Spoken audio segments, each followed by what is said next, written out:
BC మహిళల ప్రచారం. తెర వెనుక అగ్రకుల భర్తల రాజకీయం. రసవత్తరంగా గుంటూరు పశ్చిమ నియోజకవర్గ రాజకీయాలు మారాయి. నువ్వా నేనా అంటూ పోటీ పడుతున్న మహిళలకు తోడుగా మగ మహారాజులు కదం తొక్కుతున్నారు. గెలిచేది ఎవరైనా ఫైట్ మాత్రం ఆసక్తికరంగా మారింది. గుంటూరు పశ్చిమ రాజకీయాలు ఉమ్మడి గుంటూరు జిల్లాలో కాకరేపుతున్నాయి. కమ్మ సామాజిక వర్గ ఓటర్ల పట్టున్న కోట గుంటూరు పశ్చిమ నియోజకవర్గం. ఇదే నియోజకవర్గంలో కాపు సామాజిక వర్గం ఓటర్లు కూడా అధిక సంఖ్యలో ఉన్నారు. తెలుగుదేశం వైసీపీల నుంచి ఇద్దరు బీసీ మహిళలే పోటీ పడుతున్నారు.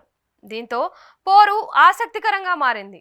వైసీపీ అభ్యర్థిగా ముదిరాజ్ సామాజిక వర్గానికి చెందిన విడుదల రజని బరిలో ఉంటే, టీడీపీ అభ్యర్థిగా రజక సామాజిక వర్గానికి చెందిన గల్లా మాధవి పోటీ చేస్తున్నారు. ఇద్దరు బీసీ సామాజిక వర్గానికి చెందిన మహిళలే కావడంతో పోటీ నువ్వా నేనా అన్నట్లు ఉంది. అయితే మహిళా అభ్యర్థులకు చెందిన భర్తలు మాత్రం అగ్ర కులాలకు చెందిన వారు కావడం విశేషం. విడుదల రజనీ భర్త కాపు కులానికి చెందినవారు కాగా, మాధవి భర్త రామచంద్రరావు కమ్మ సామాజిక వర్గానికి చెందినవారు. వీరిద్దరూ కూడా తెర వెనుక రాజకీయాలు నడుపుతున్నారు. ఆయా సామాజిక వర్గాలకు చెందిన ఓటర్లను తమ వైపు తిప్పుకునే ప్రయత్నాలు ముమ్మరంగా చేస్తున్నారు. ప్రచారాలకు మాత్రమే అభ్యర్థులు పరిమితమైతే, భర్తలు మాత్రం తెర వెనుక రాజకీయ వ్యూహాలు రచిస్తున్నారు.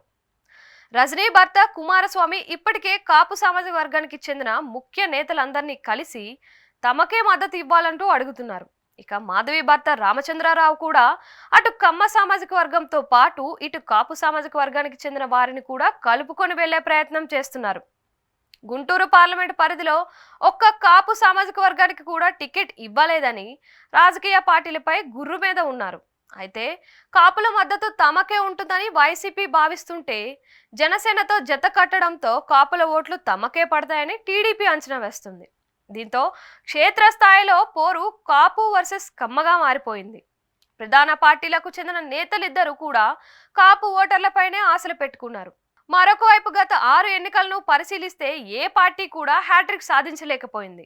1994, 1999లో టీడీపీ గెలుపొందితే, 2004, 2009లో కాంగ్రెస్, ఇక 2014, 2019లో టీడీపీ గెలిచింది.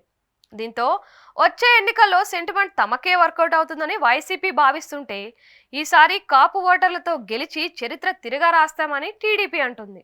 గెలుపు ఎవరిదైనా పోరు మాత్రం రంజుగా సాగుతోంది.